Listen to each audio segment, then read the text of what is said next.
Is this year possibly the greatest year of anime we have ever had?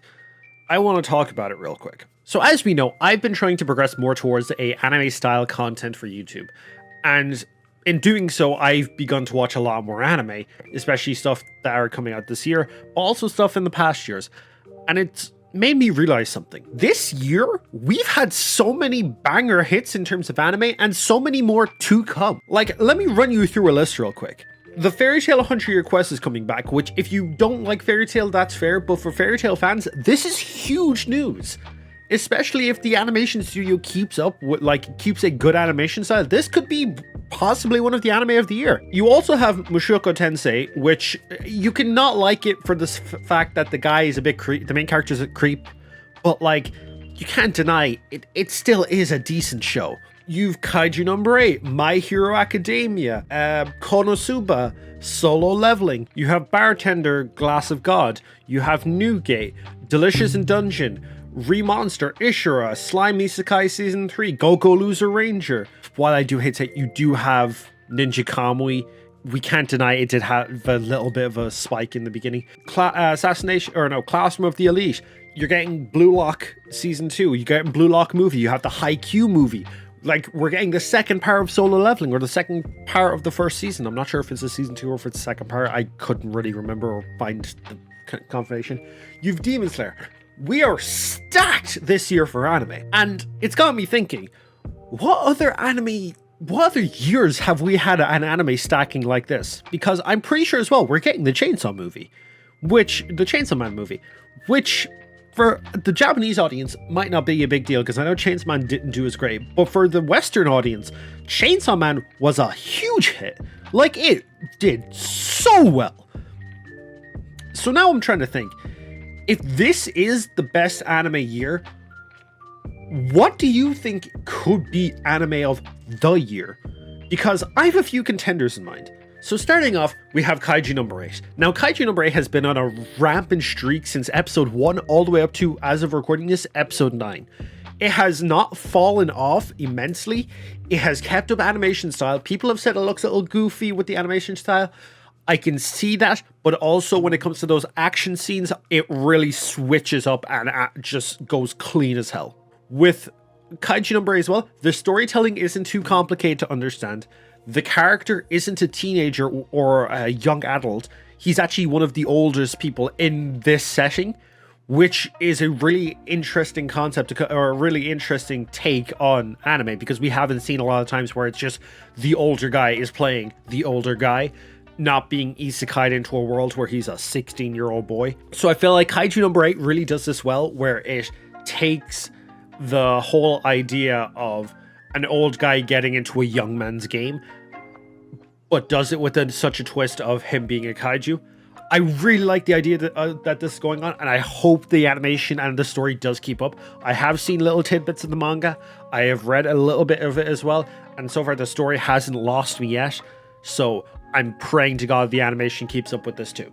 Another one of my pick is the My Hero Academia Season 7. We're currently on episode 6, and the war arc, well, I'm saying the war arc, the second war arc, is definitely hyping up to be one of the biggest ones in anime. I reckon this could contend with, I'm always going to say almost easily beat the Great Shinobi War that we see in Naruto Shippuden.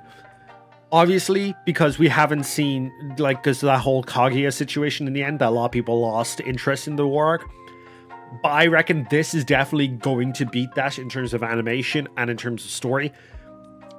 I just want to see how far they can go with it, because at the moment, every single episode has had me gripping my seat in excitement to see the next. I know what's going to happen, and even then, it's still got me having goosebumps with just how they're portraying it.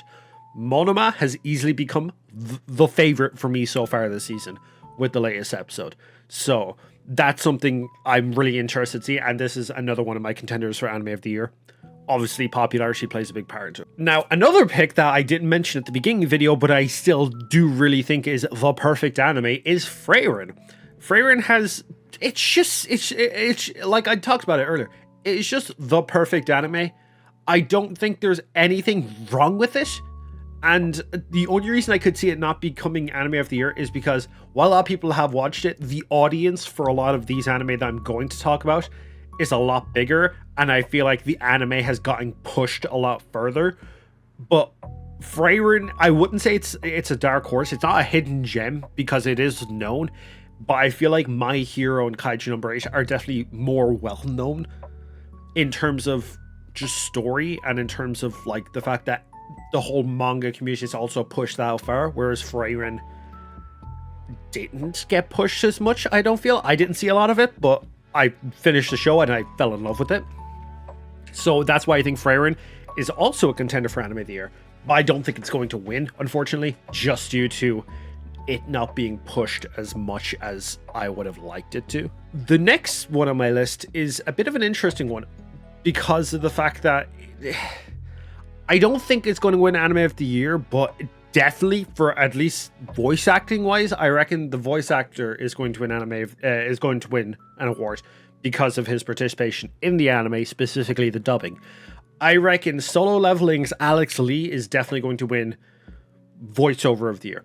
Purely now, anime, it could win anime of the year. It could be just a contender as well, though. Someone they throw up there to make the pot seem a lot more of a heavy hitter, but not one that's not actually going to win. Because Solo Leveling, while we all might say it's an amazing anime, it does have a little bit of its flaws.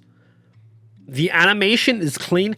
I didn't hate any of the episodes. I didn't hate any of the moments. There were some moments I didn't hate. I just wasn't as invested or as interested in. Now, season 2 might completely change this for me, and this might go either all the way to the top or all the way to the bottom. It's entirely dependent on season 2 because that is also releasing this year. So once that comes out, I'll have my definitive answer of if I think this will be Anime of the Year or not. But as of right now, I do not believe Solo Leveling could win Anime of the Year, but at least be a contender for it. My number 5 pick is another heavy hitter. And it's one that's returning.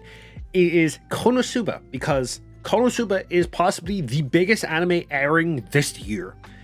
In terms of, once it was announced, not a single person was not hyped for this show to come back. Not a single person was not dreading that they were going to drag the show on, despite the fact I think it's in its 3rd or 4th season right now. Konosuba is just honestly one of the best isekai shows out there. I would say better than Slime and better than Mushoku Tensei, which are both airing. Better than Shangri-La Frontier, which isn't technically an isekai, but, you know, I'm fitting it into that category because it is what it is. It is definitely a more captivating story and a better audience. So that's why I feel like Konosuba could possibly win Anime of the Year, but also because of the fact that the audience is so invested into it. The fact that Konosuba has such a large fan base behind it because of the fact that it is such a good show. It doesn't over sexualize anything. It doesn't, I would say, do anything too much. It doesn't have too much comedy. It has just the right amount, I'd say. It doesn't have too much flashy animation. It has a perfect amount. I do not think it is the perfect anime, but I think it is close enough to Frieren while also being 4 seasons long. So you had a lot more time to make errors in that circumstance. But that's my 5 picks for Anime of the Year. Let me know what your 5 picks for, well, Anime of the Year, or at least contenders for it, are down below. While you're down there, make sure to drop us a like, subscribe if you like this kind of content, and share it around with some friends. I want to get as many opinions on this anime content as possible. If you want to see more daily stuff like this, I do have a TikTok where I do post anime content almost daily. I'm not going to say daily because I probably have missed a couple of days due to just gaming or work. But yeah, let me know what you think down below, and I will see you all in the next chapter of this wonderful little journey we're on together. Peace out, my friends.